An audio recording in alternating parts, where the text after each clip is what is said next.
We are recording. Microphones are on. T-shirt. You primed your T-shirt? You happy with it? Yeah. Happy with T-shirt? I always go for a rolled sleeve. Oh, really? Yeah, because I'm vain. A bit more arm showing. This is if I cover it. It's like my one good bit arms. Get them out. My biceps are crap, and all my mass is right at the top there, so I need to show like. You're thick. You're girthy. Thank you very much. You're girthy. That's it. That's the only thing I got going for me. Welcome. Bit of girth. Welcome to the CREWCast. Episode 2. Season 2. Episode 2. I'm calling this Season 2 now. If you haven't joined in before. If you did join in before, welcome back. If you're new, welcome. Yeah. My voice is Lex Griffin, as known on Instagram and YouTube as Lex Fitness. And next to me is... Lewis, or Mr. Lewis. As I think that's going to be a thing now. I think that's going to be a T-shirt. Yeah, Mr. Lewis. And I own Black Country Barbell, a gym in the Black Country. In Black Country, which is near Birmingham, if you don't know where that is. Kind of. Yeah. On the outside, in the green bit. Yeah. And so we're back. We are back as committed. I know, I'm amazed. It only took us 3 attempts to record the first one. Yeah. Literally full 3 This attempts. is the first attempt at this one, so hopefully full it goes out. Full honesty, the third time we recorded that other one, I was quite drunk. Yeah. Because if you don't know, on this show, what we tend to do is we've decided between us, that we're going to try a different bottle of whiskey, rum, or something fun every episode. And we're going to let you guys know little bits about it. And with that in mind, it took us 3 times to record the first podcast. So it was the dregs of the bottle. We refilled the glasses many, many times. Yeah. So I hope you enjoyed it. We got good feedback from you, so thank you for everybody that tuned in. If you're on YouTube, thank you for joining here. I hope you like it. We're still messing with the setup for the video side, and we will progress. Yeah. We're thinking about what to get. We're thinking Chesterfields, because, we're gentlemen. Yeah. Chesterfields. An open fire. We want Chesterfields and a fire hazard with alcohol. It sounds good. It sounds like what could possibly go wrong. Pipes. Yes. Couple of pipes. I could do with a pipe. I could fuck with a pipe. Yeah, I think it would suit so. you. Have you seen the You'd pull it off. vape pipes? Yes, yeah, they're pretty cool. They're pretty wicked, yeah. Yes, I have. Although vaping, I'm not too keen on. I reckon there's going to be a load of deaths of popcorn, though. Yeah. After 5 years, I reckon people just go... Doof, yeah, doof. Yeah, it's going to catch up to everyone. It's like, this is the healthy alternative. The healthy alternative that you're sucking water vapour onto your lungs. What is it that gives you pneumonia in hospital? Yeah. Water vapour on lungs, pretty much. You aspirate onto your lungs. That's all you're doing with I vape. I definitely think, yes, it's great if you wanting to stop smoking. It takes tobacco out of it. Yeah, it's a healthier option, but then I also think that then it's like, I'll just carry on doing this forever. Whereas I think you should probably try and wean off that as well eventually. And do you know what I think? Let me just adjust this mic. I think I've twisted it. There we go. You can vape anywhere, anytime. And there's no boundaries with it, is there? There is some places, other than in shops and stuff. I mean that, but in your own home, in your own life, that thing is instant hit, instant go. You can wake up at 1 a.m. at night, you can be on your bedside, you can grab for it as vape. And you wouldn't do otherwise if you had cigarettes, because you wouldn't get up and light it and burn the house down. Yeah.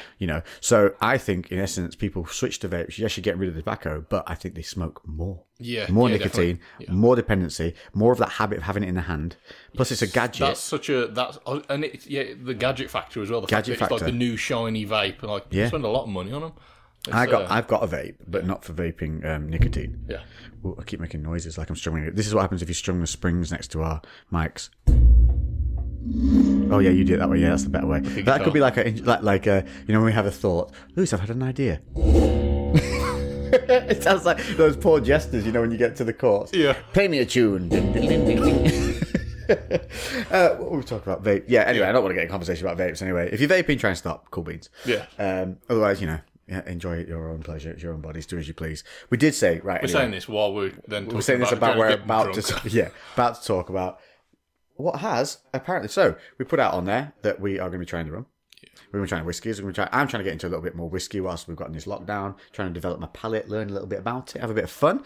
And we talked on the last podcast. I try not to get drunk. Yeah. I don't get drunk anyway. Get tipsy. I've never been able to get. You see those guys in nightclubs and they're kind of like on the wall and they're up and they're stood, but they're not there. Yeah. I can never. Their body is there, but their mind is not. Mine went a long time ago. Yeah. I can never get like that. I go happy, vomit. And it's just the way my body metabolizes it. Yeah. So, for me, I've had to learn to tipple away and enjoy a drink rather than drink for drinking's sake. Yeah, I much prefer that as well, though. I think when I was younger, I was definitely that person propped up hammered. You could do that, could you? Yeah. I don't throw up that often, although I did throw up New Year's, but that's really rare for me, and I don't know why. You threw up last week. Yeah, pretty much last week. But like, it's been years, and I don't drink loads anymore. But throwing up was not like a natural like process for me getting drunk. Normally, it'd be the morning after, and I'd feel really sick, and then I'd throw up. Really? But yeah, it just. Yeah, I never had that. Yeah, I don't know why. I've done the bad nights. I've done the bad nights. You know, when you like. One time I remember walking home at a right angle. Yeah. So head forward, bent fully at the waist, walking with full arm pump. Going, because I felt like if I stood up, something was pulling me over backwards. Yeah. And I remember walking all the way back home past 2 police officers who just tutted at me. Evening, walking past like I looked like I've got some kind of spinal disorder. And then I got home, and the best place to sleep was not the bed, it was the cold floor of the toilet.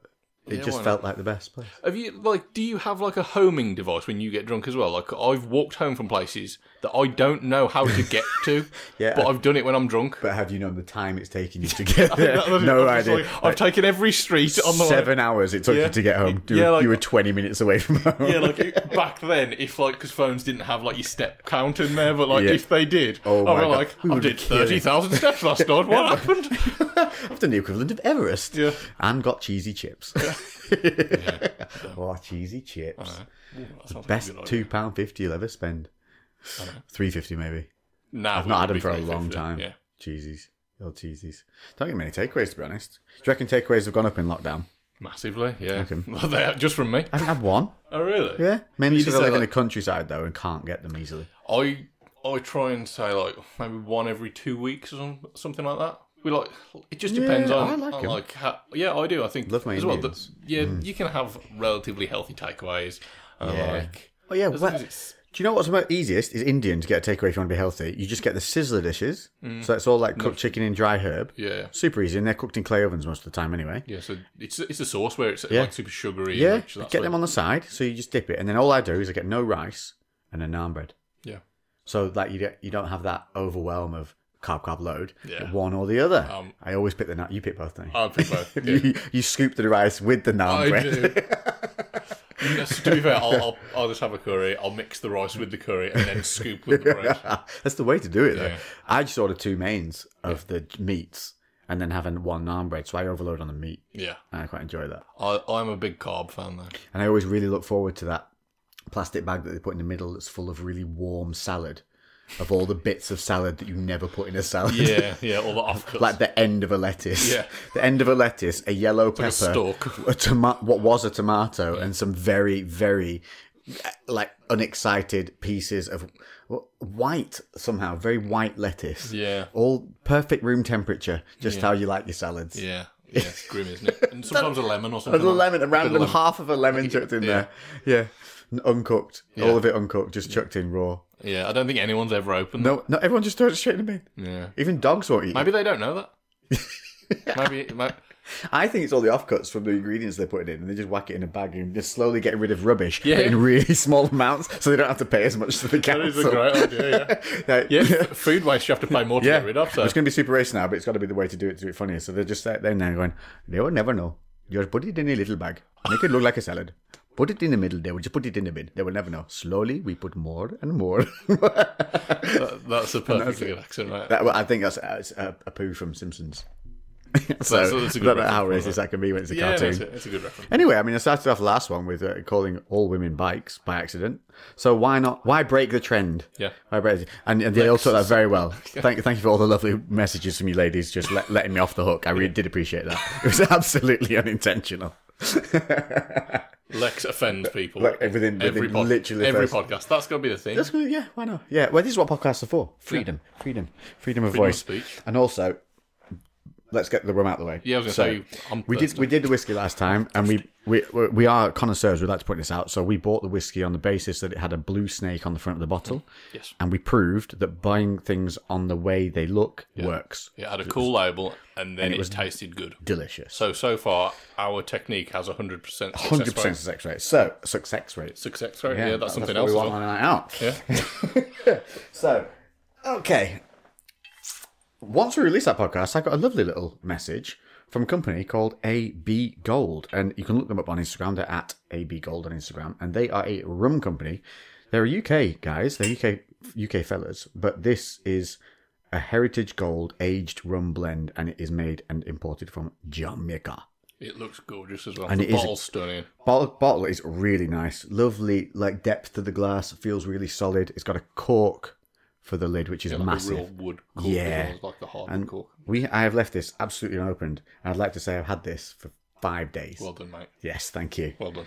You're a better man than me. Haven't even sniffed it, so I'm saving it for here. So get the pop of the cork on it. Okay, let's see if we can. Oh yeah, this is the bit pirate bit. I love this bit. So that's so satisfying, isn't it? Okay, so this is AB Gold, and it's they say on the front of it, AB Gold, out of many, one rum. That's quite a nice little tagline. I like that.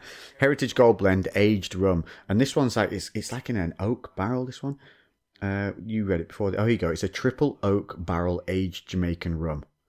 So this, now they did tell us the best way to have this is over ice with a bit of lime on the rim. Yeah. Now, I only had lemons, and we're not going to ruin it with a lemon. No. So smell it. Ice in a slice. Oh. There's definitely something I can smell in that. It's quite a spicy one. It doesn't punch you, so when you sniff it, it doesn't punch the back of your nasal cavity, so it's smooth right off the bat. I have got my lovely Stag drinking glass. It's like a little bit cinnamony. Yes, that might be it. Like spicy cinnamony kind of. I hate using this term, but to me, well. you know, with those like medicinal smells that you get, but the ones that you like, to me, that's I can just hint about, and there's a lot of that in the Jamaican rums. They use a lot of those spice sticks and stuff. Yes. So I've got my Stag glass here, which is a lovely pewter glass with a stag on the front. On pewter, and I've got this. I put it up on my Instagram. Got this from a little mum and pop company on eBay and Amazon. Delightful little people. Yeah. Messaged them. I got one through and it was double stamped on the back on the pewter. So I just messaged them going, "Hey, look, there's been a bit of an error here," and they were lovely. And they were like, "Listen, we've had a bit of COVID issues, with workers and things like that. So it's just us kind of doing it all on our own, and we've had to bring in a couple of like people who are not great, and so there's just a couple getting through. So we're really apologetic about that, but that's not a standard. Let's just send you out. No problem. Like whoop it on." That's brilliant. And I was like, "Do you know what? Little mum and pop company getting a bit of a kicking in COVID." Yeah. And so I thought I'll put the link out on my Instagram. Yeah. And hopefully got a few sales. But what I'm going to do is do the same again. They are beautiful glasses, they are. They are really nice. Now, these only cost, for 2 glasses, I want to say £37. And you will pay 25 to 20 to 30 for one. And they do like 1 for 25, but 2 for 30. They've got other designs as well, don't they? Yeah, they've got stags. They've got stags, badgers, dragons. No, they haven't got any of that. I don't know what they've Unicorns. got. They've definitely got the stag. I think they've got like a dog or a pheasant. No flamingos. There's a whole array here that we could go into. Yeah. Maybe they're missing that niche, the badger flamingo niche of whiskey drinkers. But so, I'm going to grace you with a brand spanking new one for the podcast. This is your podcast glass. So you can open the spanky stag glass. I'll get the ice going in these, and we're going to see what this rum tastes like. Now, if you weren't listening to the last podcast, if you have never drunk whiskey or rum neat, now listen, I was not a big guy for drinking these things neat. I've only learnt over the lockdown period, because I had neighbours who were invested in these things, how nice it can be if you have it right, and you need it over ice, and you let that ice sit and melt. You need to let the drink get down to temperature and let that water start to dilute down a touch. Now, it's different to different, whiskey to whiskey, rum to rum. You need different levels. Some are 20-80, some are 50-50. And you just do it to your own preference. But basically what happens is you take a little sip to start with, let it sit over the tongue and around the mouth. And what that does is it knocks those taste buds down, they get overwhelmed. So your first one gets that bit of spice and burn just on the tongue. But then you let it sit and then you let it slowly go down. You don't swallow it hard. And then after that, every little sip gets a little bit more flavour, and you just tipple away. Try not to smile when you're saying swallow it hard. Yeah, I know, I heard you. I felt the smile coming. Every time, girth, hard, length, any of these words, I can feel your brain going, don't say it. Yes. Yeah. It's okay. This is a safe zone for childish humour. Yes, if you haven't heard a single episode, our base level is probably your school years around the age of 14. Yeah, just getting into secondary school. Yeah, we didn't get too far behind that. So I've got one skull ice cube and one half circle ice cube for us. That's another important thing as well. You have to have proper ice cubes, people. So invest in like the old silicon things to make proper balls of ice cubes. It makes a huge difference because they take longer to melt. Let's put a little bit in there, shall we? Right. They're longer to melt, cool your drink better, and make you wait. And I think the waiting part is the best bit because The anticipation. that makes you, well, it makes you not be a tool and just down it, doesn't it? Very true. Not that I could down this because I'm a girl. Right, I'm going to pour you first, sir. Thank you very much. Home pause. So here we go. Podcast episode 2. 1, 2. Very small. Chin chin, sir. Clink. Thank you very much. Right, I'll leave that cool. on the desk just for a little bit so you guys can see it. It is in the centre. There you go. Have a little look at that. Lovely if you're on YouTube. So, we're going to tipple away at this and we'll let you know what it's like once it's got down to temperature. But today, I did put out some questions on the Insta of Graham, which we'll take a look at a bit later. But we'll start with one because we both read it and we were like, yeah, that's quite a good one. And it was staying motivated during the COVID period. Yeah, training and getting motivated. Just to get motivated. Now, I'm going to tell you now, I've got my own little gym setup now going on. You've seen it downstairs. It's not too shabby, is it? That's good. Still hasn't motivated me to get off my ass to go and train every day. And it's literally 3 feet away from me most of the day. It is the COVID dilemma. Yeah. It just knocks the shit out of you. I tell you what it is. It's been raining here, and I don't mean rain like in, ooh, it's a bit wet. I mean flooding, torrential flooding here over the last few days. So I haven't been able to run. I missed the turn because it was in the dark, and there's another turning just like 100 metres down the road. Oh, you went to the farmhouse down the road? Yeah, went left there, and then I was like, oh shit, I'm going to have to stop. The road's completely flooded. So I had to do a U-turn. Is it flooded down there? Yeah, I had to do a U-turn in the road. Fortunately, like nothing came. And turned around there. But, yeah, so there is flooding literally just down there. It's super flooded, so I haven't even been able to run because it's been like running on fairy liquid. Like it's just sludging, muddy, nasty, and not like a little bit. Oh, Lex, I want to get his trainers dirty. No. Like impossible to like. You're literally You'd lose on your a trainer. slight camber. You're sliding right or left. Like it's dangerous. I rolled my ankle twice on my last run. I was just like, this isn't worth it because my entire run. The moment I get off the driveway here, it goes basically dirt track to fields and that all the way back through. So, yeah, it's been a bit of a pisser because I was really getting into the running and liking that. But by not having that little routine back in, it's left me doing, I've got work to do. So I'll sit down and edit. Yeah.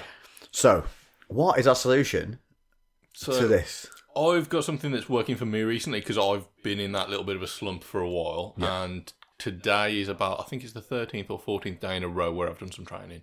And the thing that I actually found, because I've been doing a lot of strength training, and some of those sessions can be upwards of like 2.5 hours, which is very daunting. They're slow as well. Yeah, you're taking a lot of rest intervals, and when the weather's shit and cold, like you cool down so much, so you're not going to, or it's going to be hard to do kind of more strength training, more kind of HIIT workouts are definitely going to be where you want to be focusing on, because also little and often it's probably going to be a bit more of a productive route, because it's, if you fell out the routine, if you're going to have to convince yourself to sit through like a 90 minute session or a longer session, that's daunting, man. Yeah, whereas if you're like just going to do 30 minutes, relatively high intensity, short rest intervals, just knock something out quickly, and I'll do, just do that more frequently. Yeah. And it's not maybe the ideal way of training, but most of you... Something's better than nothing. Yeah, most of you've probably got like a kettlebell or some bands, so it's not ideal anyway. No.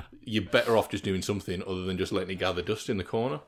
It is definitely one of those of like, okay, I've not got a full gym to motivate you to see something like, I'm going on that, then I'm going on that. You're in one spot. Yeah. I think that's my main thing is I'm in that one spot, not moving around. And that is the lack of focus for me, because I have that thing of, I get to that section, kit that, then I'm over there in a different, it's a new environment now, I'm smashing this section, and I don't have that. It's like literally I'm going to walk around the other side, and a lot of people as well, they'll use like what would have been their journey, their drive to the gym or their walk to the gym to get their head right for the session. Yeah, so they'll like blast music. Some music. So when they get there, they're already like in a roused state, like mentally, ready to like. Especially if you're going during the aerobics classes. Yeah. But when it's just going from your living room to your kitchen or wherever you're going to be training, you don't have chance to like kind of get hyped. So even something as simple, this is something we actually spoke about with some of the members of the gym, is like going for a walk beforehand. Because one, if you just go for a brisk walk for like 15 minutes, you physically are warming up. So you're not going to be like trying to train and feel a bit dithery and cold. So you get your heart rate going just a little bit, but you can blast some music, get your head right, and then like you get in like, I love that. You're counting down to the session. I love that. I never even thought of that. The little walk, because the other day I went out because I couldn't do anything outside. It was pissing with rain. So I went out in the car just to go, I'm going to nip to the shop and go get some What was I getting? I don't know. Not limes. Not limes, clearly. Yeah, didn't prep whatsoever. Could have got limes, actually. Should have got limes. And just getting dressed to get into the car and driving out, I felt way more alive when I came back for simply doing that. And I hate going to the supermarket. Yeah. Like, loathe it. It's worse than going to IKEA. Because there's no... I like IKEA, I do. No. It's worth it for the meat. Well, 2 reasons IKEA sucks. One, you have to go around the stupid arrow directions that it makes you walk through all the crap. And 2, never align in any of the wardrobes. No Narnia.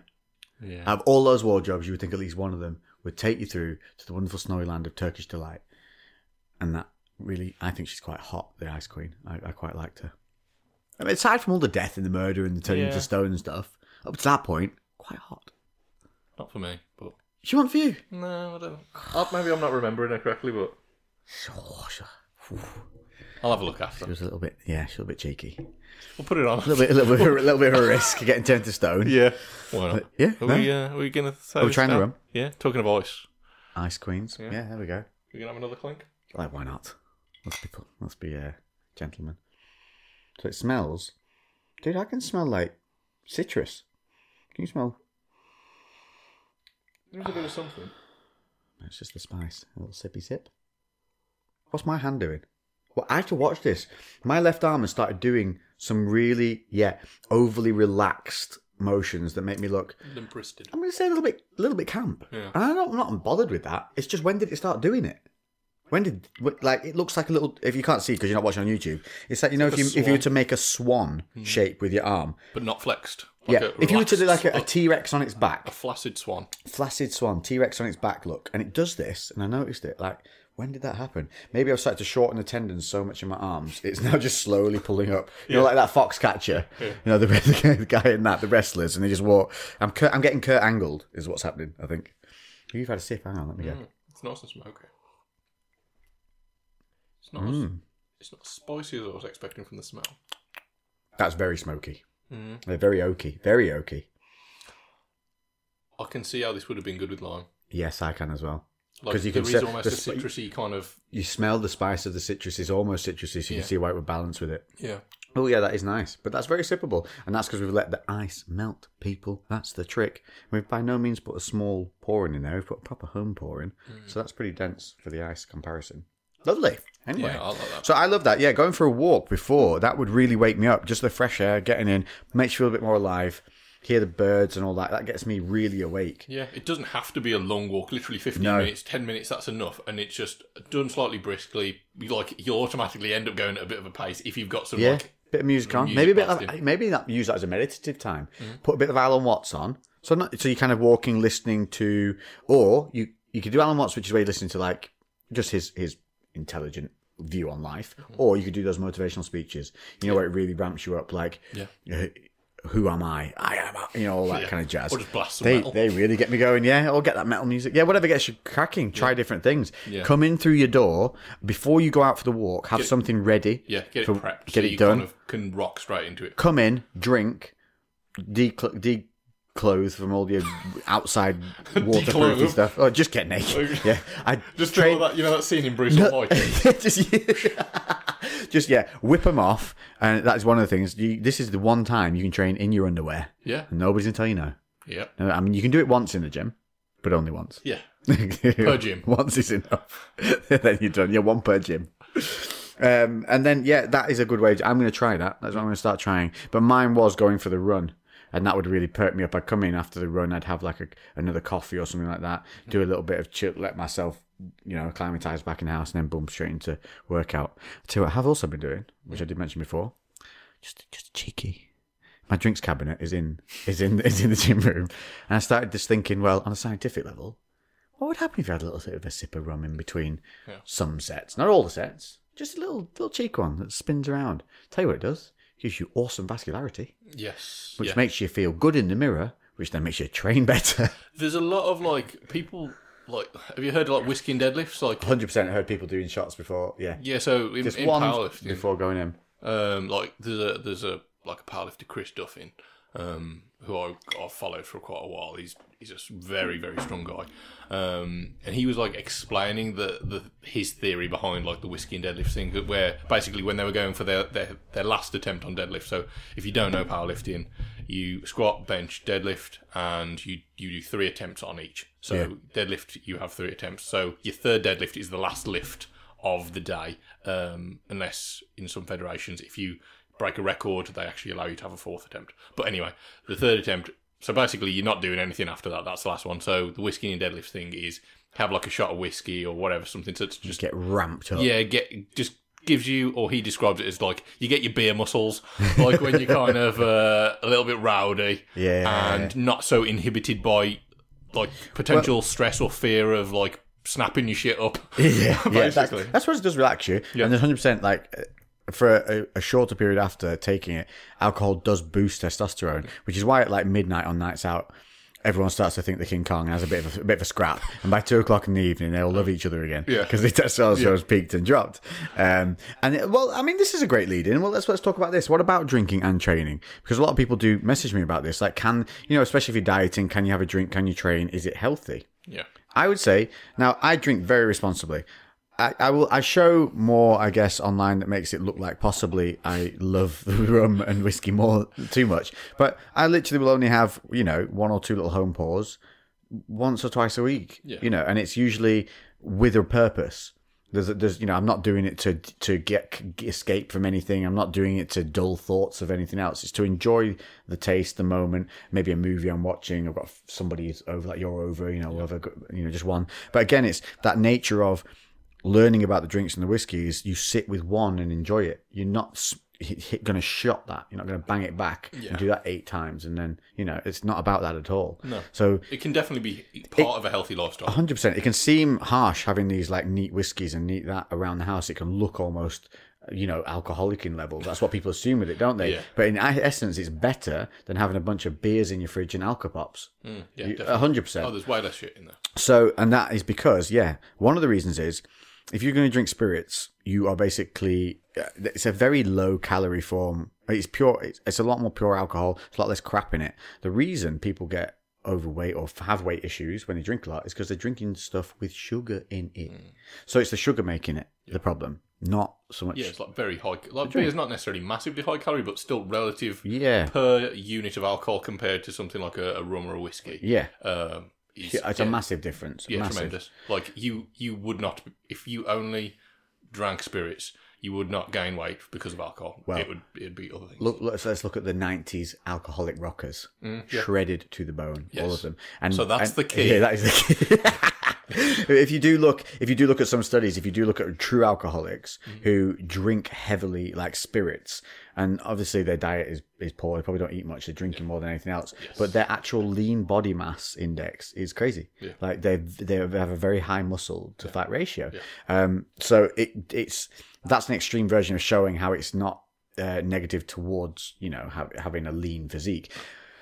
But the trick is to 100% understand that what you drink, it's what's in that drink in terms of outside of the alcohol. So Alka-Pops, terrible things. You're basically drinking full sugared, I want to call it what fizzy drinks, pop, whatever pops, you call it. Yeah, pop. I think it's a brave British thing to call it pop. What are soda. I was going to say Yanks in. I think that's offensive, isn't it, as well? Yeah. Call them. Go on, say it. Yankee Doodles. Just love the word. Just reminds me of what's he called? That angry chicken. I say. I don't know what you're on about. What? The character, the chicken, is a real angry chicken. Angry chicken? It's a big angry chicken. Rooster, even. I don't and he's like, I say, I'll hit you in the noggin. No. It's not ringing a bell, 100% he's real. It's not a figment of my imagination. He's 100%. What's he called? I'll think somebody will tell me. Yeah. What was I talking about? What were we talking about? Oh, what American calls fizzy drinks. Yeah. What do they call soda? Yeah, so soda. If you drink an alcohol, you're basically drinking sodas, and we all know sodas are bad for you. They rot your teeth because they're full of sugar. Yeah. Same with beers. It's high volume for starters. Yeah. So you're talking, what's an average beer? Like 550 ml? Is that a pint? Something like that? I don't know. It's a lot when you compare it. So you're drinking, some people are drinking 6-7 of those a night. You have one, that's okay. because you can log that. You can keep it. If you keep anything within your calorie allowance, it's absolutely fine. You also need to understand that alcohol is its own independent macro, so it stands aside from carbs, fats, and proteins. Now, you also need to understand that alcohol is prioritized by the body for breakdown. Yes, it goes to the top of the tier once it enters your system. Reason for that is obviously it's technically a toxin for your body, so your body starts focusing on that to break it down. This is layman's terms and stuff. Yeah. So the best protocol for me that I found, if you're going to have a drink and things, is to make sure you get all your main meals in, all your big foods, all your fats and carbs prior to starting to go out. If you want to go out with friends and have a drink, get all those in, your carbs and fats before you go out for the drink. Yeah. After you start drinking, lean meats only. And honestly, that will keep you well on track. If anything, some days if you stay with like your diet mixers or whatever, or stick with the spirits, and then wake up the next morning, you will look awesome. Yeah, I do notice that just vascularity, like, is definitely through the roof, isn't it? Doesn't work if you keep it up to day 2. It starts to look worse. You will progressively look worse. So don't start using this as a means to, I got to drink every day because, Lex and Mr. Lewis said. I'm sure that, like, I've heard some bodybuilders having that as part of their protocol before, like, literally before they're stepping on stage. Oh, yeah, no, like, everyone has red wine before stage and a shot of something, usually like a whiskey. Yeah, that's what imagine that, though, because obviously they're super dehydrated and, like, like, you must feel... Not in the shows I did. We weren't, because they were tested, the ones I did, and we were doing macros, so we were all fully hydrated. Oh, right. Yeah, because the dehydration thing is nonsense. Yeah. And the only reason that works in the untested shows is because they're taking compounds which stop the muscles flattening off as much without the water. Yeah. But even so, they shouldn't dehydrate. Yeah. They should stay hydrated and stay to 10 compounds, and they'd look better. Yeah. So it's just a big thing that they all do, that, and the reason they do it is because, and it's got the bad nickname of, said they describe getting leaner as and tight as drying out, which is a complete misnomer. Like, you don't want to dry out. The reason you might look, here's a big one as well. So whilst you're stuck at home not training the same, you're not losing loads of muscle if you're training. What's happening is you're losing glycogen. Yes. So you're flattening off. That's all that's happening. You're not losing masses of muscle. Don't freak out, people. Literally within a few sessions, that comes back. Within 10 days of getting back in the gym and eating, you will fill right back up. And especially if you start running like I'm doing now, that depletes your glycogen massively. So I feel tighter, but I look way flatter. So simply I'll just eat like dark chocolate before training. I'll have a block of dark chocolate, like the 80% stuff. Yeah. And some citrulline, and then I'll look like a different human being midway through sessions. Yeah. Even at home, here, just doing like daft lateral raises with those dumbbells you gave me, which are sweet, by the way. It's something though, isn't it? That's going back to the original point, basically. Like, you want to kind of keep it short and sweet with your training, but like just make sure you keep it up. Like, if you've got once you get going, if you've got the energy to carry on, then feel free to do a normal. If you get that burst, go with it. Yeah, 100%. Don't hold back for the sake of holding back. But don't go into the session thinking, oh man, I'm going to have to do 2 hours here. This is going to bury me. Like, go easy on yourself, because it's an unusual situation. You're better off doing something is better than nothing. Literally anything. Like, I used to travel the country with my old job, and I'd be on the road all the time. And sometimes, and well, more often than not, I wasn't going to have. There's been a block. This is the annoyance of the old camera. Come on. It stopped recording partway through, so sorry on YouTube. You're going to have a "we'll be back in a moment" section on the YouTube channel. Never mind, all good. Yeah, so basically traveling all the time, so that would constantly be interrupting my training. And with like strength training, everything's very structured. You're hitting this percentage on certain days, and it all rolls into each other.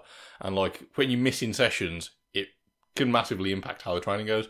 But by having some resistance bands in my out-of-town bag and being able to do some like resistance band squats and press-ups and just little things, I actually was able to still maintain and like make progress while doing that. So I think that just shows that you can. It's not ideal. My progress was slower, but it was still there. And if you are new to training, I'll admit, like, this is going to be a real fluctuation time for you. You're going to see some fluctuations on those scales because your consistency and levels of training are going to differ massively, because as you train for longer periods of time, you get very good at muscle control. And muscle control means that you're more capable of burning out the muscles, hitting those muscles, contracting the muscle, focusing on the muscle, even with lighter weights or less equipment. You just become more adept at hitting that muscle properly. Yeah. So if you're new to training, that's going to be more of a struggle. You're going to feel like maybe things aren't hitting the same, they're hurting in different places, and your body weight is going to go up and down because of water retention from good session, bad session. You're eating that day if it's, you finish eating at different times, which will still affect everyone. But the longer you be training, the less these little variables tend to cause bigger variables along the way. So, just try. Your best bet is keep your eating on track in terms of when you start eating and when you finish eating. That's going to be huge in how you look in the mirror. Yeah. And the look in the mirror is the thing that spurs most of us on. If you start looking shit in the mirror, we start losing motivation. Yeah. So if you stop eating every night at like 8:30, 9 o'clock or earlier, if you can, do that every single day. And then you'll start waking up looking way more consistent, which helps. Yeah. And then aside from that, like you said, intensity needs to be brought into your session. So if you can't bring intensity through weight, bring intensity through reduced rest periods, bring intensity through supersets. Just keep fucking moving. Just go. All the shit that you don't usually do. Maybe you don't do bodyweight dips normally. Maybe you don't do press-ups normally. Maybe you don't do Spider-Man press-ups. Give it all a go. Fall on your face. I think you'll find yourself wanting to cut that rest intervals down, because normally when you're at the gym, there's other distractions going on there to keep you kind of entertained throughout those 2, 3, 4, 5 minute rest intervals, depending on how you train. But when you sat at home, unless you actively go and just pull up your phone and start scrolling on Instagram, you're just going to be kind of sat in your living room staring at the floor. Yeah. So that's not necessarily a bad thing. I would recommend, if it is in your living room, turn your TV off, take away some of the distractions, so it keeps you focused, and also you just want to get into the next exercise because you're bored. Yeah, that's true. You want to keep that pace up and keep the focus. I will say you won't get bored if you put Rambo on whilst doing your shoulder training in the living room, whilst looking at the equipment in the other room. Which Rambo? Not the originals, but the first Rambo when they brought him back. Yeah. It's just on Netflix now. Me and Emma just went through all of the Rambos, 1 to 5. So, don't you love the one that's dedicated to the ones in Afghanistan? Yes. That way they're just playing they're running with the sheep, the game with the sheep, the dead sheep. Yeah, the third one. It's just what a mad game. Yeah, mate, that's crazy, isn't it? Riding that horse with just lugging this dead sheep around. I'm like, sheep ball, solid game. Let's bring that back. Yeah. Why not? Aliens, COVID, sheep ball. Yeah, well, I think that'd be a completely legit game. Get together with your friends in a field. Get some of those little wooden horses that you used as a kid. So you leg it around. Get a fluffy sheep and reenact the Stallone Rambo sheep ball. Yeah, brand new game. I was watching that, trying to figure out at what point did he jump on gear. I was like, I think the Rocky, first one he was natural. Rocky 2. I think in the Rambo was natural in the first one. You reckon? I think he was in the first one. He's lean but small. Yeah, and not mega lean. But there's a massive difference between him in 1 and 2. When's Rambo 1 compared to Rocky 3? I don't know the timeline. I'm not that much of a star. Was he Rocky before he was Rambo? Yeah. Yeah. Because if that's the case, Rocky was first, I think. Rocky 3 is where he went supersonic. Yeah. Because in the first Rocky, don't get me wrong, he still looks good. No, he doesn't. But he's quite soft. No, he doesn't look good, Lou.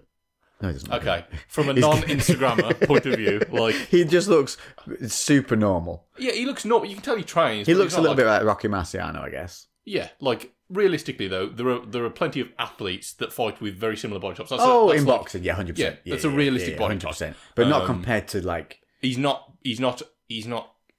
Stallone. He's by no means out of shape, but he doesn't look like any kind of super athlete. Then you get him to level 3. A strong looking dad.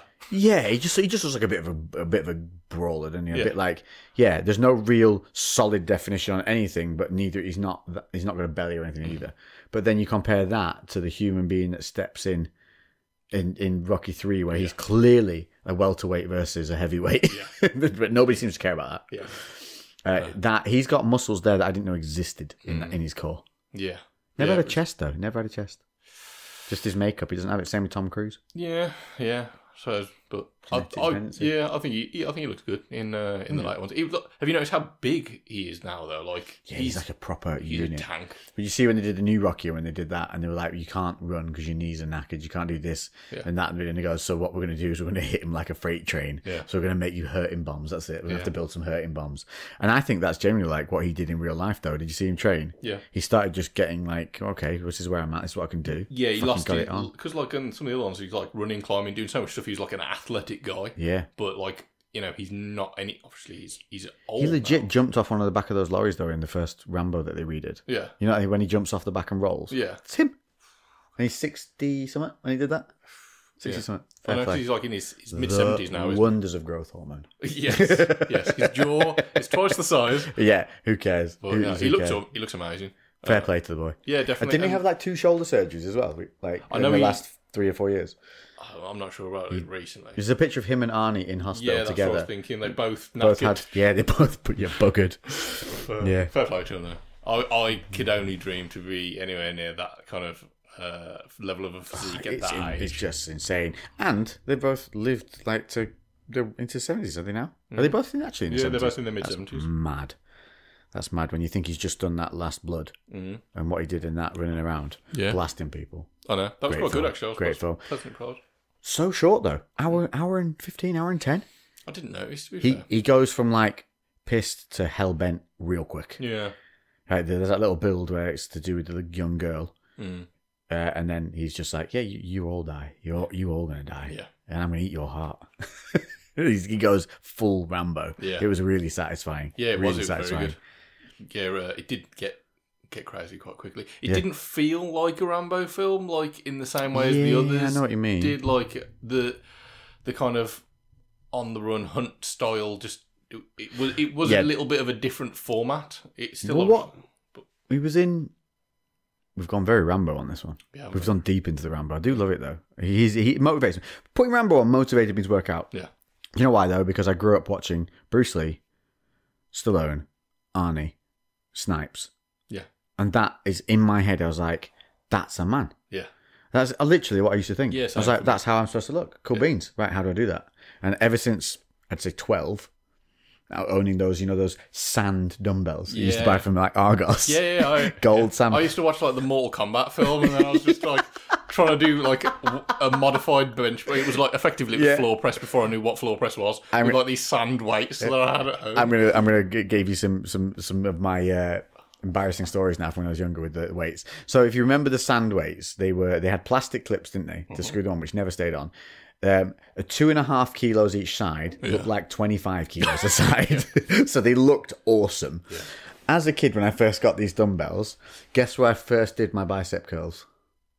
Where? Where I first did the bicep curls in the house. The toilet. Why the toilet? I don't know. Why was that the first thing you said? I think like you would look at yourself in the mirror, like that's what you do. Just naked in the toilet. Just like, where can I get naked? A 12-year-old kid. Yeah, that's fine. How dirty were you as a 12-year-old kid? Have you seen 12? You're naked in the toilet looking at yourself because that was your first thought. Yeah. I've got weights. I'm 12. Where would I be? Naked in the toilet. Well, I haven't changed much. Have you seen American Beauty? Yes. With and like Lester, like the character Lester Burnham, and he strips off in his garage and he's watching himself. Oh yeah, in his reflection, naked doing curls. Yeah. Like that was you, though. That was you. That was you. Yeah. No, you're wrong. But it's equally as bad. So we lived in a house where the sofa was underneath the windows of the living room, and so I sat on the top of the sofa at the window, doing my bicep curls out the window with my gold dumbbell, just curling, just in case the girls across the road had looked through the window. They'd have been even more surprised if they were looking through the bathroom window. That's all I'm saying.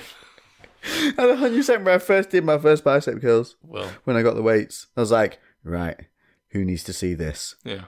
Girls across the way. That's it. That was it. Yeah. Goals. Goals set. I wasn't interested in that. I was watching Mortal Kombat. I was doing like a floor press, and then I was supersetting floor press with trying to do that thing where you kick yourself up from lying on the floor, like The Rock does. Like Yeah, but it's called a nip up, or whatever it's called. Yeah, whatever that is, where you kick yourself up, because one of the guys in the Mortal Kombat film, Liu Kang, does it. And I was like, damn, I want to be able to do that. But I'd just basically like crack my head off the floor repeatedly like 10 times, and then I'd go back to bench press, then I'd hit my head off the floor 10 times, then go back to bench press. That's pretty much how it goes. Why were we so retarded as kids? Yeah, I was having this conversation the other day about the dumb stuff that you've done. Oh my god! So you're smacking your head off the floor, then going back to doing bicep curls. I'm sat at the window curling one arm at a time, making sure that the window view to bicep ratio is optimized. Yeah. Oh my god! I think it was very predictive of our future. To be fair, yeah. It's not far from the stuff we get. It's just magnified. We just make sure we don't get arrested for it now because you don't get away with it as much. No. I'm pretty sure if I was naked at the window bicep curling, people would have things to say, or photos to take, and you might get away. Photos to take and tweets to make. yeah, wouldn't be a good move now. No, not so much. But I think if you ever lose that little kid inside, I was talking about this somebody the other day. It's like when, and they said it. I don't know why they say this, but it's always like when do men grow up? Like, but surely women as well are just as mad at times. Like, do the dumb stuff that they did when they were... Yeah, I think so. I think women are more mature even from a very early age. Like, yeah, for no, the they do most say part. that. And I think, like, there's probably a more noticeable, like, progression of maturity, whereas guys, like, we progress from, like, birth to, like, 12. And then that's it. And then it slows down a lot. Some of us don't ever grow out of the wearing tracksuits phase, which is bad. Yeah. That's a bad one. Like, come on, people. Get some denim in your life. But, yeah, I do agree. You get girls that, like, grow up way quicker than guys do. Yeah. But, like, when do guys grow up? I was like, well, how sad is that? Like, if women don't have that option of, like, always feeling like they have to grow up. I think men are just more... I was going to say more. Do you think? Stupid, I think we are just more simplistic in our thought processes. I mean, that is proven as well. Like we think of everything in a singularity more, don't we? Yeah. Whereas women have been proven to show that they will think of that singularity than every possibility that could possibly go off that singularity and every other pathway from those pathways that could possibly happen, which is why they're way more stressed most of the time than us. I think it makes a lot of sense in terms of like if you're looking back to like caveman times, whereas like... Well, no, this was looking at legitimately brain pathways and brain functions. They've done studies like where they watch the neural activity and everything. Yeah. And men basically, we compartmentalize everything. We can't overthink things. No, we can't think of more than one problem at a time. No. So we don't. Not everyone's like that, but I think it's definitely, it's the higher, it's a... We're talking about correlation on a bell curve. Yeah, men is more over on the one side of things and women would be more come on, people, get over it. We know there's anomalies to every situation. We're talking generalised. Like, get off your soapbox. Put it away. Put it away. Get back in the kitchen. There we go. There you go. So, God, yeah. I don't know. I think if I ever grow up properly, shoot me. It means I've got boring. Yeah. I remember, because this was more about the kind of, not necessarily growing up being childish, but I remember I think it was on an episode of Scrubs, and it was talking about basically like, someone like fulfilling their dreams, and he was just like, oh, life hasn't crushed that out of you yet. And I remember thinking about that, and I was like, life hasn't. What a negative way. to I was like, man, things. I'm not ever gonna let life crush my dreams. It's really like that sounds really cringy putting that out there and saying it, but in my head I was just like, it's never gonna crush me down. Like, and as a kid, I was looking at people that were working kind of the same job that they'd worked and hated it, and they've been doing this for years on end with no ambition to change that. And I didn't get it because, like, as a kid, obviously you don't have any kind of tie-ins that, like, holding you down at that point. So I didn't understand how easy it is to fall into that habit. Yeah. But I was really, like, consciously thinking, I'm not going to just give up on what I want to do. I'm just going to persevere and keep plugging away at stuff. You know what helped me with that? My mum. Yeah. My mum was one of those who never said no to an idea that you had. Yeah. It was, I want to try this. And her immediate reaction was, that sounds good. Yeah. And it could be the dumbest thing you've ever said. Like, Mum, I've thought of a really great idea. It's a dual mouse trap. Mm-hmm. Twice the mice, once the price. That, boom, straight away. Yeah. Entrepreneurship. Yeah. But she'd be like, that's a really good idea, that. You see what you can do with that. So she just would always, there was never that doubt. Yeah. And so she was always very good at that. And that's, she was, she was multitasking. Like, she did stuff I don't know how she ever coped, really. Like, but my mum, as much as she often felt like, I know my mum felt like, because I didn't have a dad around all the time, she felt like I missed out on having a father. But did I bother? My mum was more than two people's worth. Mm-hmm. Like, she did so much. There's not a point in my life when I can think, if I didn't, not in a bougie is the wrong word, not in like a spoilt way. Mm-hmm. It was, if I wanted to try something, my mum found a way. Yeah. Even though she couldn't afford it, couldn't do something, she would find a way of getting to do it. And I never appreciated how much she did that until later in life, when I realised what she'd done to achieve those things, the debt she got and all this jazz. But like, my mum was a facilitator for me, never thinking that something wasn't possible. She was like, yeah, have a go. And if you didn't like it and whatever, she'd be like, okay, cool, it's not a problem. You gave it a go, had a try. And not a lot of people like that. They said, life hasn't crushed them yet. Yeah. That is such a negative outlook. Like, everything you do, something's going to crush it. Yeah. And a lot of people have this general cloud over their head every day walking around, something bad's going to happen today. And if you walk around thinking that, something bad will happen. Yeah. Because you're putting yourself in negative situations. Yeah, it's how you perceive them, isn't it? I suppose for a lot of things, it's just how you choose to look at it. And don't get me wrong, there's good and bad situations that do happen, but they can always be handled in better ways. So having that outlook, and also what you're saying about your mom always giving you opportunities and always saying yes, that's such a great outlook to have from a young age, because even if they're shit, even if they're rubbish ideas, the fact of trying stuff and going out and doing stuff, that's always going to be giving you feedback. You're going to learn lessons from that. Whereas if you never even try it, you that bad idea could have failed, but then spawned a slightly better version, which they always do. And it can also let you know where you want to be in life. You gave it a go. Oh, definitely don't want to do that. Yeah, definitely not. Yeah, I know that because I gave it a bash. Ballet lessons weren't for you then. What? Ballet. Yeah, no, never tried that one. We would probably be better off right now, bendiness wise, if we did do a little bit of ballet as boys. All boys should be pushed into ballet until they were about 7 and realise that they wanted to play football more. Yeah. But do you know what I do wish I did earlier, which wasn't a mumsy thing to put you into? Thai boxing. Yeah. Or something like that, like some kind of martial art or fights class. Mm-hmm. I think that would have really helped me in terms of athleticism and focus. Because I know my mum used to kick me out of the house and go for bike rides if I got tetchy. She'd be like, go for a run, go for a bike ride. And I'd come back happy as Larry. Yeah. I don't know who Larry is, but he's always happy.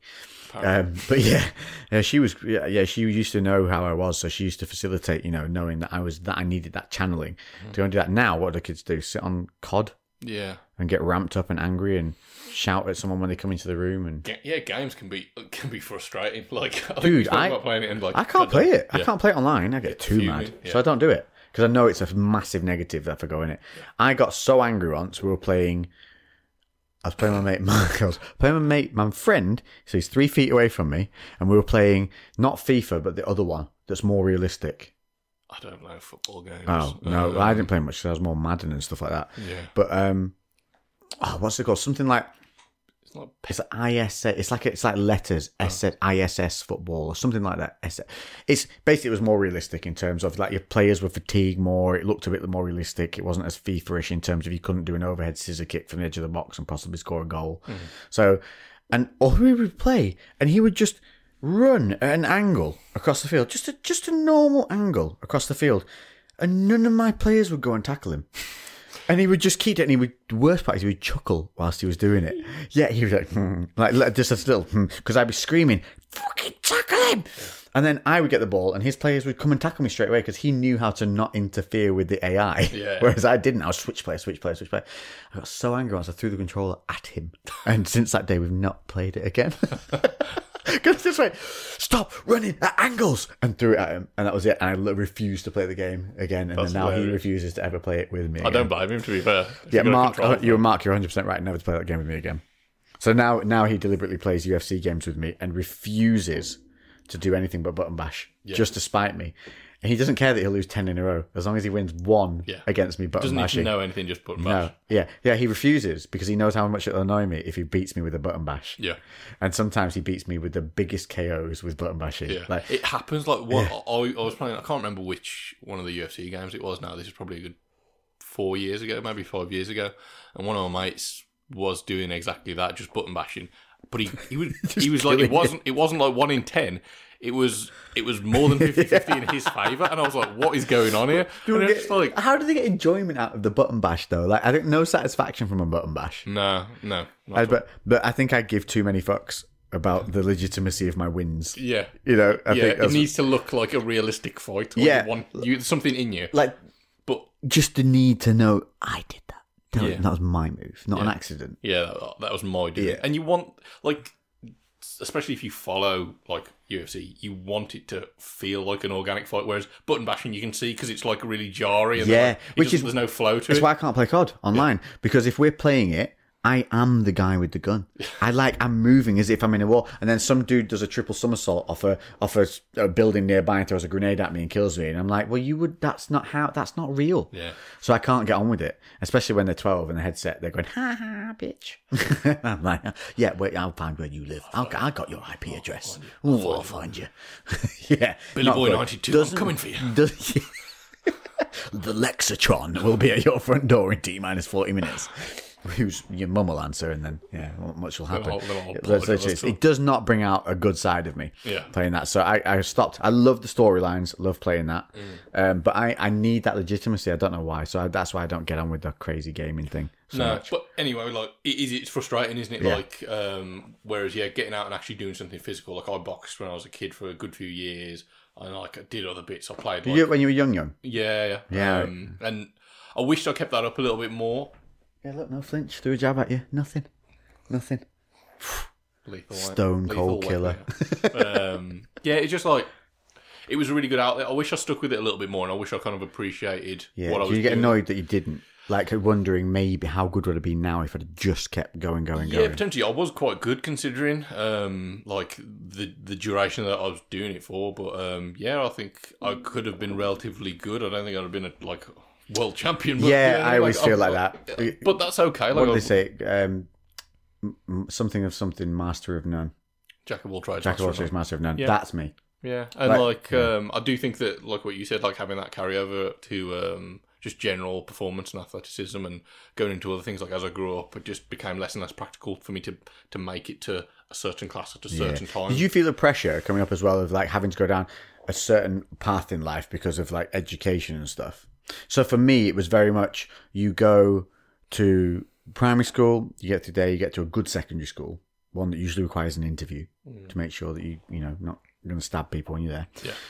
Then, I've got a funny story. Oh my God, I've got a funny story for going to a school interview, which I'll remind me of.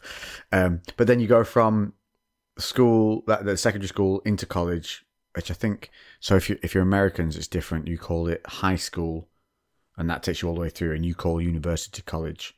So you have high school, which takes you through. We have high school, but we call it college, and then you have 2 years after college, which is sixth form, we call it, upper school, where some people call it different things. Or some people call that college. Yeah. It gets very confusing. But basically, up until 18, you can stay into education, and then after 18, university. So, but to get into university, what you want to do, in those years of 17 to 18-year-olds, you have to pick what core subjects you want to do. And mine was very much, you do science, you do maths. These are the ones that get you good, into a good job. And I was like, now I realise, maybe in the 1950s. Do you feel that pressure, or did you feel that pressure from the So school? I felt that pressure from just generally, that was what I brought up with that. Yeah. You do this, you go to a red brick university, and you study these core subjects, maths, biology, chemistry, but one of those, you pick one, and that's what you do. Yeah. And I would have, in hindsight, been much better following my artistic streak, which is what I've gone and done anyway, with the content creation, everything online. And I was good at art. I won like the art prize for the year in third year of school, but then I didn't carry art through to A level. I've got a funny art story for that. Oh, right. So you do funny art, I'll do funny going to a school interview. But yeah, so I felt those pressures to go into those core subjects. Now, if I was to do it again, and this is what I would advise any guys listening to as they're going through the stage of like, should I do what's wanted of me, or should I do what I feel like I want to do? Please do what you feel like you want to do over what you feel like you're being told to do, because you have that feeling, that gut feeling of wanting to do it. I'm assuming that you also understand you have a talent towards it. Yeah. Like, don't just decide you want to become a trampoline gymnast and you've never touched a trampoline. Yeah, like, it's kind don't of be silly. Sometimes as well. It's going to be like banging a square peg into a round hole. Like, go with your strengths as well. Obviously, I'm not saying ignore your weaknesses. Like, But Yeah. especially if it's picking subjects, like definitely go with things that interest you, because you're going to have more passion going into that subject, 100%. And you're going to perform better purely on the basis that you have more passion for it. Yeah, and to be fair, that is what I did. So I went down that way of doing the science route, but I did biology because I had two fantastic biology teachers, Dr. Pearson and Mr. Broadhurst, legends, absolute legends. Went snowboarding with one and gym to the other with the other. Brilliant human beings. They made me love the subject. Yeah. So I carried that through into university. Did biology at university twice. Yeah, did 2 degrees in it. One because first, going to uni, did biology because I thought I'll do something I enjoy. Second time was because I thought I wanted to be a teacher, so I went back to university to do another degree, like top up, to have a fresh degree to go into to be able to apply to teaching because it's so competitive. Yeah. But in hindsight, I was very good at art. I can draw, I can do all that kind of thing, and I love doing that. And I loved being involved in plays at drama in school. But I was never in the drama class I was only in drama class as part of like when they did these tumble sessions. Yeah. So like you do 4 weeks of drama, then the next time you do 4 weeks of engineering or whatever. We in our school we had that, and I loved all that. And in hindsight, what I should have probably tried was that more artistic route. Yeah. But then at the end of the day, everything's worked out. But it all comes round. Yeah, eventually you find your passion anyway. So, maybe had I done that, I'd have never done the fighting and I'd never done all these other things that I've done. Yeah. And they've made me what I am now, which is, I feel like I'm quite well rounded and fun enough to be around, aren't I? Interesting. You're all right. I'm all right. Yeah. No, but I personally, I didn't feel like I had any kind of pressure on that side of things. My upbringing, I think, was fairly different to yours, and like I was a complete shitbag, basically. Well, I didn't have just to clarify. I didn't have the pressure on that. It was just the fact of where I went to school, and that way that was the expectation of the people I was around. It was just I was in me that was told core subjects are the way you go. So I just went, oh, okay, I'll do that. There wasn't really a pressure. If I'd have said I want to do drama and art, Mum would have been fine with it. Yeah, it was just to me, I'd been brought up with that heritage. No, I get what you mean. So that's what I picked because I thought I should. Yeah, rather than what. Yeah, I felt. Yeah, I don't think. I didn't necessarily notice any of that anyway. If it was put on me, I think especially at school because I had a bit of a bad reputation for my behaviour and like just being a class clown. I was a class clown. Yeah, that was, but in a nice way. Yeah, so I was sometimes. Yeah. I did cause a lot of problems, and so a lot of the times when I'd interact with like teachers at school, like basically their expectations of me were very low. Yeah. So like I don't think that there was any external pressure. Like when I picked my subjects, I didn't get what I picked. They just gave me what was left. They were like, that's but what they were doing. like, it doesn't matter because you're not going to try anyway. So just give it up. Yeah, just like you'll have whatever you've got left, which is kind of how it worked out. But it was okay. Like. But this is if you're an intelligent human being with a passion, we've both shown eventually you will find where you need to be. Yeah. And you'll be doing what you love. Like, you love what you're doing. You own that gym. You've worked hard. You own that gym. It's a great gym. It honestly is. It's one of my favourites. And it shows that what you care about is in that gym. It shows in that gym. And, eventually I came through. Prior to being on all the YouTube and stuff, I was a doorman. I did MMA kind of semi-professionally, and then I owned a bakery making wedding cakes and cupcakes and milkshakes. It's bizarre. It's such a random thing. Yeah. Oh, and then I ended up in music videos for Sugar Babes and doing some stuff. Yeah, I've done some weird. Sometimes I forget what I've done. I've done some weird stuff when I went through that kind of in inverted commas modeling thing, but I didn't mean to do that. It just came about. So I think what I'm saying is if you can nurture that creativity that you have or that desire you want and the way you want to go, follow that from a start point, because you're only ever going to come back to it anyway. You really are. And also, don't worry if you don't feel like you're doing that well in the academic setting.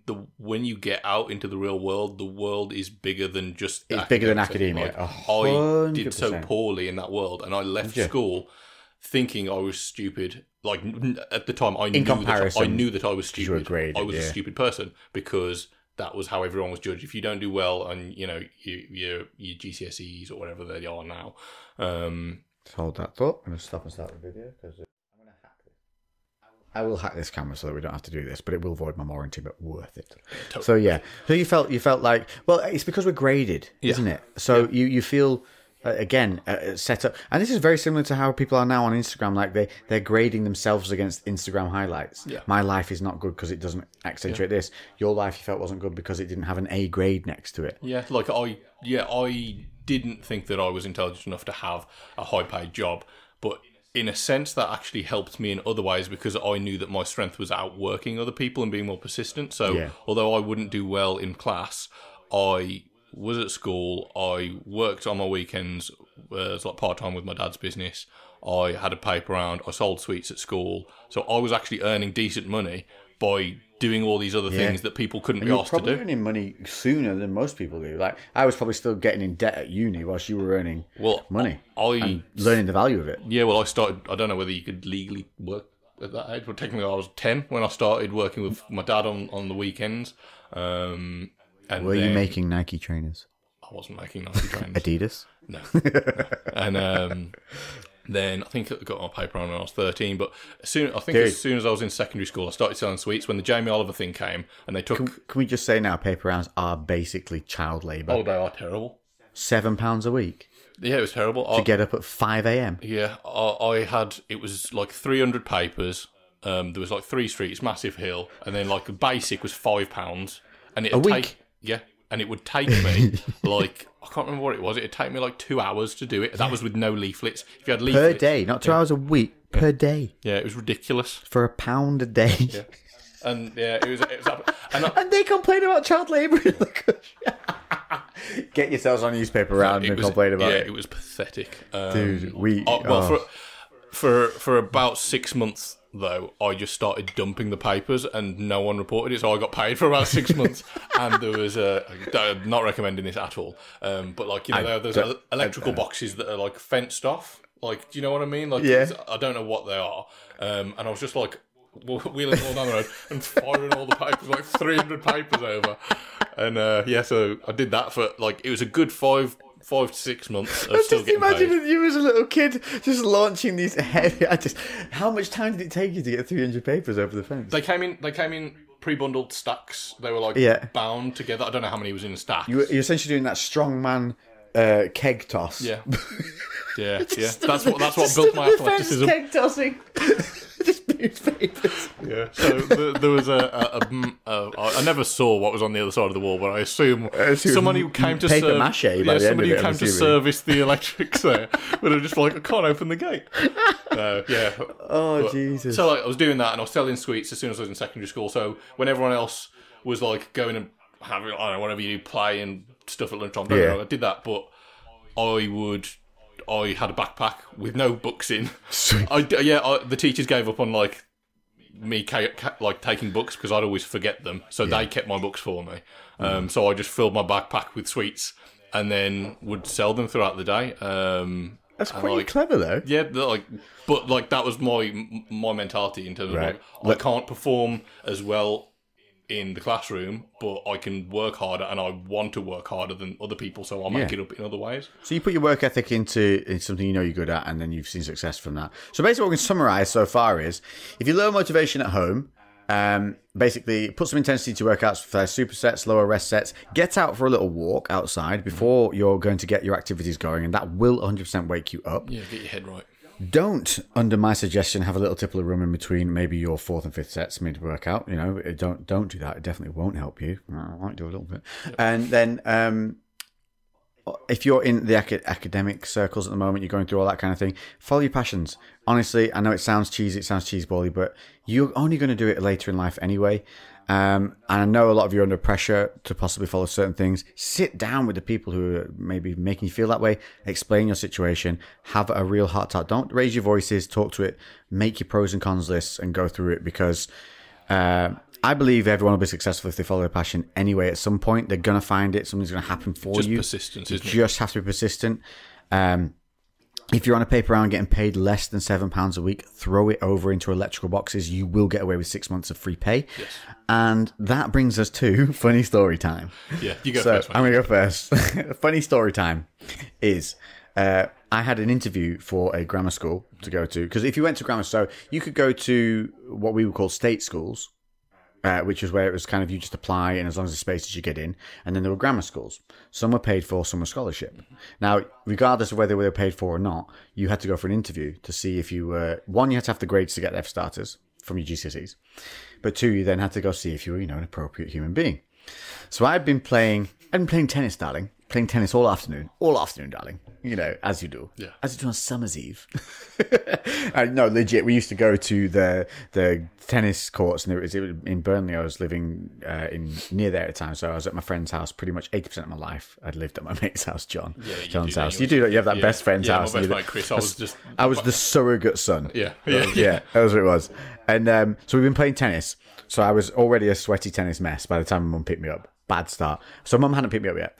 I knew she was coming. She was like, okay, you're going to be here at this time. I'll meet you outside tennis courts at this. I'll come and pick you up. So I'm waiting outside for her to come. She drives up to the car with me to pick me up in the car. She goes past me. Don't know why. She doesn't park up next to me. She drives past me to pull up slightly behind me. So I turned to sprint to the car. Right behind me that I hadn't realised was a lamppost. Gets better. On this lamppost is a bin which is held on by what can only be described as a metal zip tie that had been raggishly cut at the end. Yeah. They hadn't taken their time to make sure it didn't have any sharp edges. So I proceeded to do a full turn and sprint, fully relaxed, full press off the 1, 2, 3 go moment. Yeah.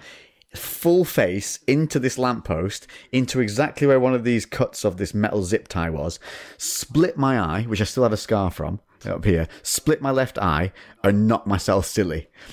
Hit this thing full pelt, wobbled over to the car, got in, looked at my mum, half cockeyed.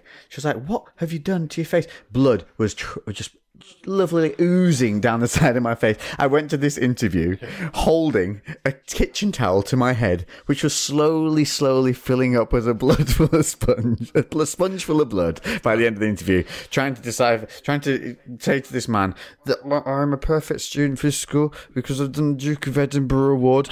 And he said, "Did you just run headfirst into a lamppost that was right behind you without noticing it?" No, sir. What happened was there was a bear. I was stopping a mugging. There was an old lady with fish and chips. Yeah, that still got in. Yeah, still got in. Must have been natural charm. Must have been. Yeah, that. Or he thought my mum was beating me. Yeah, I felt sorry. I needed to get out of the house. Get out of the house. Yeah. Your mum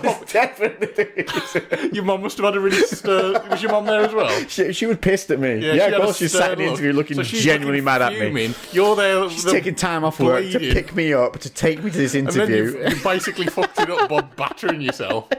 And she was like, "I've wasted my fucking day here." Yeah, 100%. Yeah, so he was like, "We need to take this kid away. Yeah, we need some help." Brilliant. So that was one of my funny stories. Yeah. No, that's great. My funny art story is. I did art at my GCSEs, and it was not what I was expecting. I used to really enjoy drawing and painting. I still do, but I don't really do it as often. And don't you lose the knack? I tried sketching the other day. Oh my god, felt absolutely. It comes back quite quickly though. I've had long periods of not, and then I've had a few days, and I'll just do it a little bit. That is the thing. If you stop doing something you love during COVID, like sketching, like painting, like maybe playing music, whatever. Start again. Yeah, pick it back Do it now. Now's your time. Yeah, carry on anyway. Oh yeah. So, and it wasn't what I was expecting. It was a lot of copy this artist's style. There was no creativity allowed. You had to just literally copy a style of one artist. Then your next module, copy a style of another artist. And I guess the point was to open your range, get you used to different modalities and teach techniques. Yeah. But as a kid, I just wanted to just be creative and draw stuff and paint. I wanted to just do what I wanted to do. Yeah. So I fucking hated it for 2 years and barely did any work. I just doodle and not do anything. So I was going to fail that GCSE anyway. And then you have your final exam, which was a 10-hour exam, and it was split into, so you had to do your final piece. And I hadn't even thought about what I was going to do for my final piece until walking in. Solid. And the 10-hour exam was split into 2 5-hour sessions. Well, literally, full solid 5 hours at a time? Yeah, 5 hours. Jesus. 5 hours. I think that's so it wasn't like coursework, we went and did 2 hours No, you were there. Literally moderated. Yeah. You were in the classroom. That's intense. I'm sure that's what it was. I'm almost certain. And there was a teacher there who I didn't particularly get on with. He was the head of art. We had multiple crosswords. Aren't they weirdos, though? Usually the heads of arts. They're very eccentric. He was not, though. He was not your typical. So we had a few others, and they were lovely. The other ones were lovely. And he came in, he was a bit of a pretty boy. And like, he was just, That's I where don't you know. went wrong. You needed the eccentric dude that, like, for some reason Well, would... I didn't choose him to be head of art, unfortunately. Yeah. But yeah, so anyway, and like, so me and him like kind of clashed quite a few times. And yeah, we'd started the exam, and within 10 minutes, he said that basically when you finish your piece, you can go. You don't have to sit the whole 10 hours. And I was like, oh shit. So I could just finish now and go. Oh, you didn't. So I just had a massive blank canvas in red paint. I wrote "Art is shit" by Lewis. You are and kidding. then handed that in as my GCSE art. And he pulled me out immediately, and then I got an X for that because they didn't even submit it. It was just a failure. But then he pulled me in because Fucking balls on you as a kid. Like I was. Jesus Christ, I did it just for the fucking shock value because it was good. Like this is. I wasn't. Don't take advice from me. I was bad when I was at school. I would never, ever, knowing you as a human being now and the way I talk to you, because your intellectual level on discussion and depth is quite high. Like, you teach me something every time we speak to each other. I learn something from you. Every time. I even said this about you the other day to somebody. I was kind of like, when we talk about especially the motivational stuff, that you bring up, like, you'll think of a study, you'll think of somebody saying something. You're very good like that. Never would I see, and this is my point, is nobody would know that you were that little fucker. Yeah, I was a fucking little monster. You were, yeah. And like, don't get me wrong, I was nice. Did you literally get an X and that was it? You didn't get, that was it? That was your lot? Yeah, I got an X for that. Did it just say, listen, don't be a dick, off you go? They kicked me out of the exam, and then I got pulled back in a few days later when I was in for other exams, and they pulled me aside and even said, like, look, it's kind of funny. The other teachers, we've had a giggle at it, but like, what are you doing? Like, we can't submit this. Like, and they were like, you've got an opportunity to sit the next 5 hours. We'll let you sit the next 5 hours to resubmit something. And I was like, but that's what I've submitted. Like, art is subjective. Like, that is my submission. How do you judge that? Bastard. And then the school refused to submit it anyway. Of course they did. But they gave you a chance. You were just so. they gave me another chance. Yeah, I was just stubborn just to fucking piss them that off. stubborn. But yeah, because I'd already got an X in another exam. So, like, they were like, look, you're losing your GCSEs here. Like, so you need to do something. So, fair play. They gave me a second chance, and they acknowledged my little showing off as a kid. And, like, fair play, it was funny. We had a laugh, but this is your life. You need to take it serious. And I was like, it's a fucking art GCSE. Come on. Yeah, like, how many famous artists have got art GCSEs? Do you know what I mean? Like, yeah, that is a bad way of thinking when you're a kid, isn't it? You get that kind of, that real, like, I know this is nonsense for later in life. I did have that attitude, but that is actually the problem why I didn't do art as GCSE and take it on, because I was constantly told an art GCSE doesn't get you anything, whereas you were told, if you do maths, if you do biology, all these one of these core subjects, that's a potential for a good solid job. Yeah, not a great job. They never explained that to me. Yeah, they just meant you're likely to get work was what they meant. Yeah. It was the safe option. Yeah, I wish I did graphic design instead because I love both of them.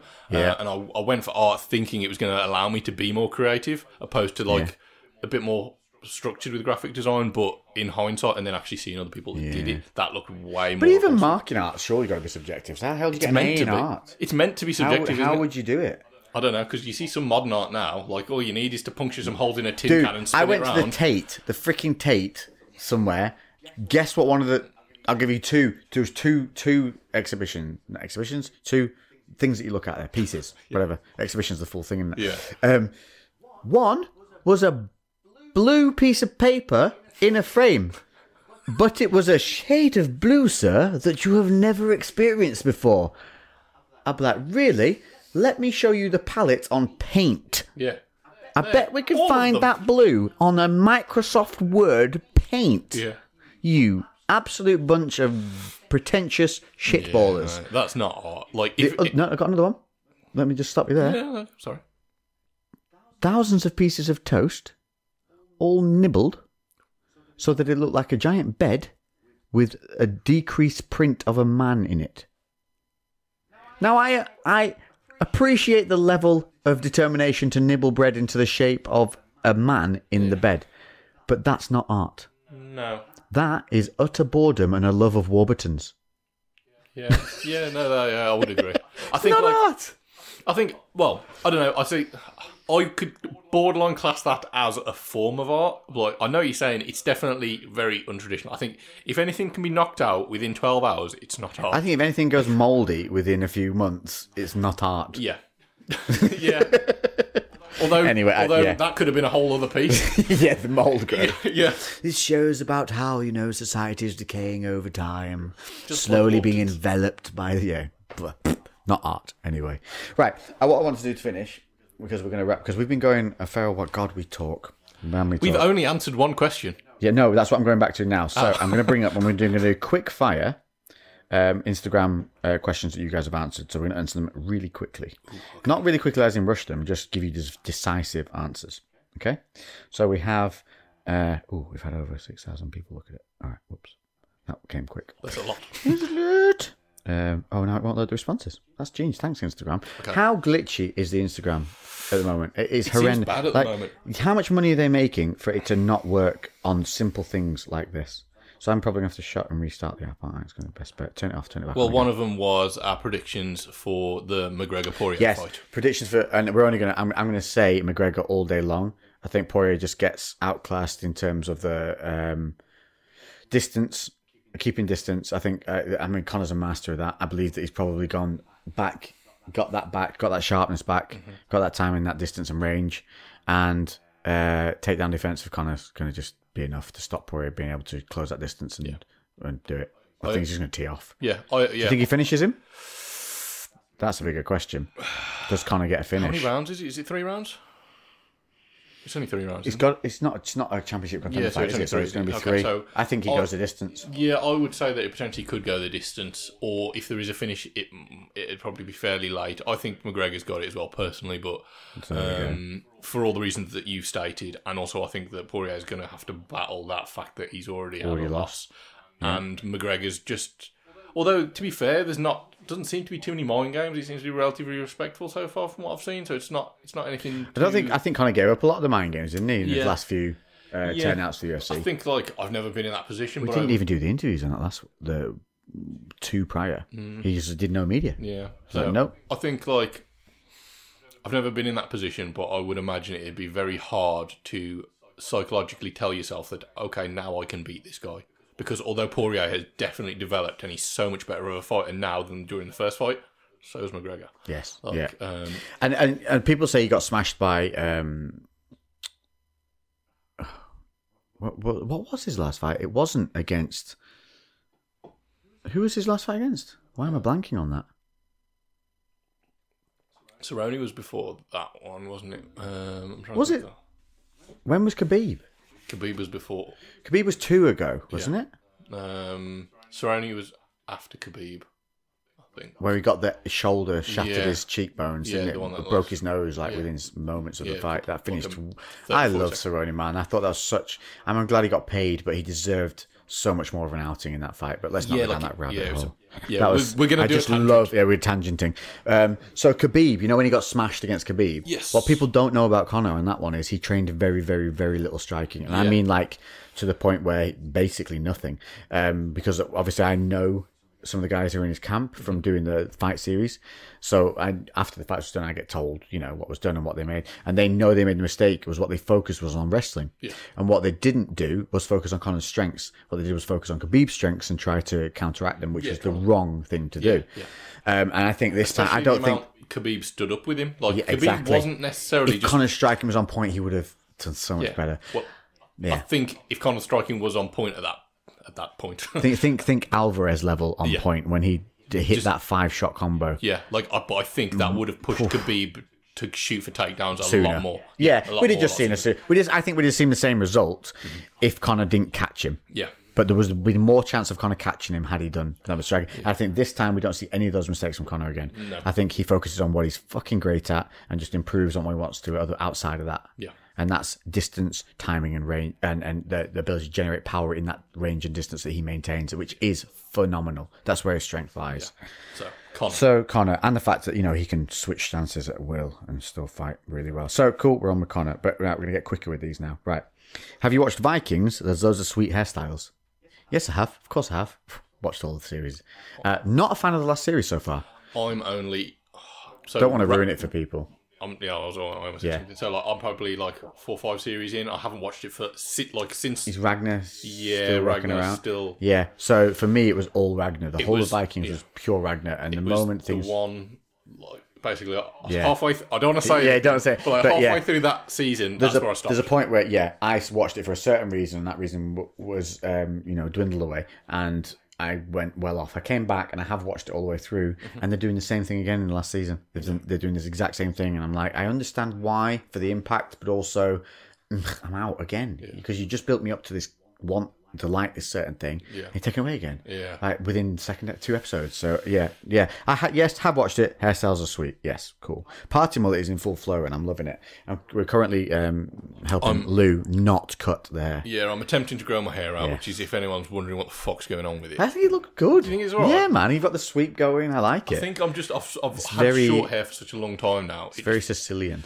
Thank you. Yeah. I don't know if that's a compliment. Do you know what it also is a little bit? It's getting it on borderline American Psycho level, which was a hairstyle I wanted for many years. Yeah, Christian Bale. It's close to that, man. I need to watch that film again just so I can style my hair. Right. Will you upload the old CREWCast episodes to Spotify? The only reason that hasn't happened is because the RSS feed that you need to link things to, for some reason, the Spotify and iTunes will not pull from the old RSS feed. I will fix that, and when I fix it, it will automatically pull through all the old episodes of the podcast, the CREWCast, to Spotify and everywhere else. So, yes, I will work to make that happen. Single life and dating in the pandemic. We will save that for the next episode. That's a full-on dope thing to dive into. Yeah. And I did want to dive into a bit of single life stuff going on because I know there's a lot of people gone through. Zoom dating. I know a lot of people have gone through some breakups and COVID and stuff. So, Rishi G1LL, great complex name. We'll hit up the single life thing and COVID in the next episode. I think that's a good subject matter. When I ask about questions, what do you want to know? Typing the word business as a question is basically like saying life ? Too huge. Narrow it down, mate. The importance of content on social media in 2021. Real simple. Fuck all. Follow memes and do nonsense shit that Instagram and YouTube like. Unfortunately. Yeah, unfortunately that's what that trends, but don't get caught into that and do the stuff that you love and just stick with it. If it's good, people will come and see it, and eventually it will just take longer than these flash in the pan things that will gather a quick following, but it's not long lasting. So yeah, stick with what you love, and honestly, if you're good at it, it'll work. Relationship advice. Again, narrow it down. Relationship advice. Okay. Don't, in the middle of the night, cover your partner in petrol and throw a match on them. That's solid advice. Yeah. Solid advice. I've always found that hinders relationships. Definitely a hindrance. Definitely. Plus, if you have nice belongings, going to affect them too. Yes. Cool. There you go. Solid. Any advice for emergency service workers working shifts and training, getting meals in and around work? Yes. Real simple, because it's a massive subject, and you can agree or disagree on this.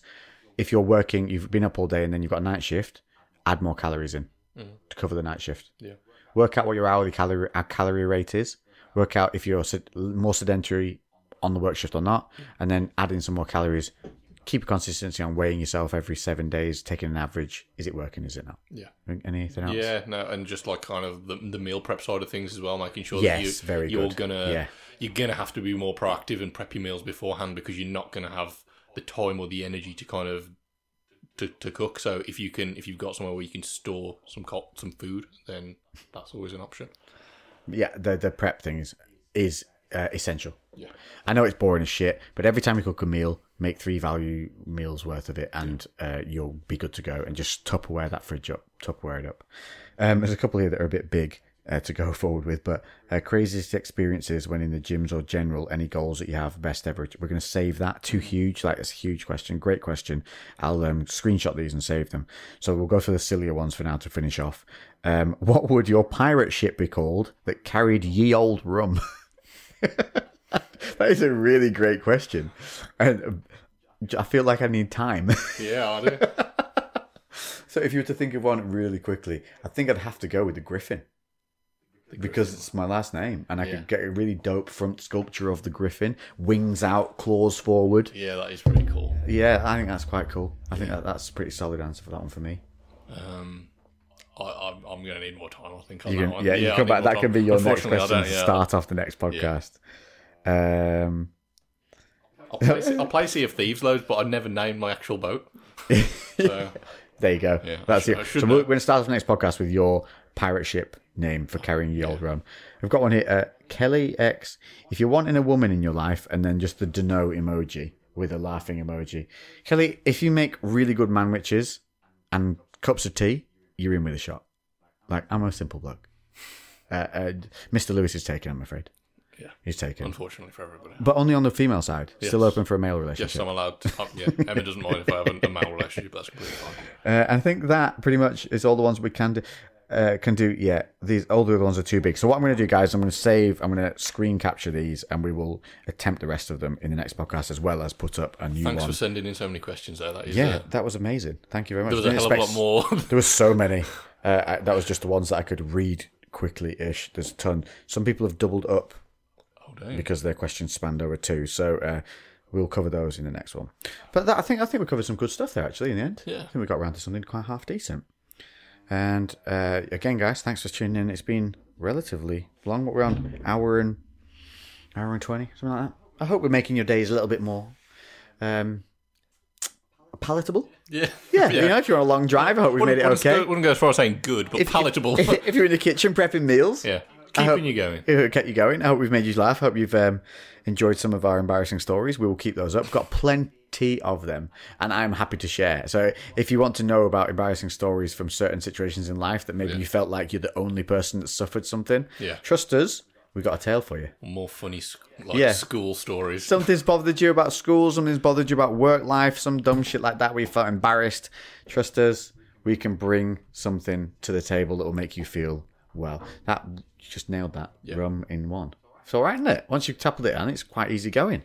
I know, I'm a fan. Spicy. Very oaky. So finishing up, AB Gold Rum. Thank you for that, sir, very much. We appreciate that. If anyone has any rums that they do want to send. If you want to, Whiskies. How do you feel about tequilas? Whiskey. Oh, God. The only thing that tequila makes me do is shudder.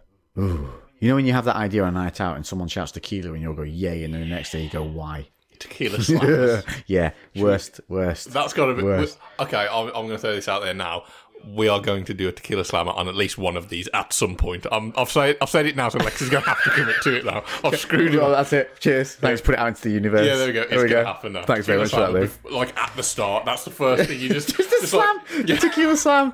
Jesus. Okay, right. Well, fist bump. Thank you, sir, for joining me again. It's been an absolute pleasure, guys. I hope you hit us up. Obviously, this will be available on all platforms. You'll know that now because you just listened to the entire podcast. Should have said that at the beginning. But every podcast is now available. We are now up on Spotify. We're up on iTunes. We're obviously on YouTube. We will also be on Amazon Audible and all other numerous podcast platforms. It just takes about 4 or 5 days for some of them to verify us to make sure that we're not putting out some kind of like cultist or terrorist style podcast, which we're not, hopefully. Well, it depends. Depends how offensive you want to get. Yeah, it depends how much of a cult you think. Yeah, Winky Drisking. Had too many rums, sir. I'm going to sign out on that. Winky Drisking checking out. Toodle pip, people. Whiskey drinking. Winky drinking. Oh, God. Winky Drisking.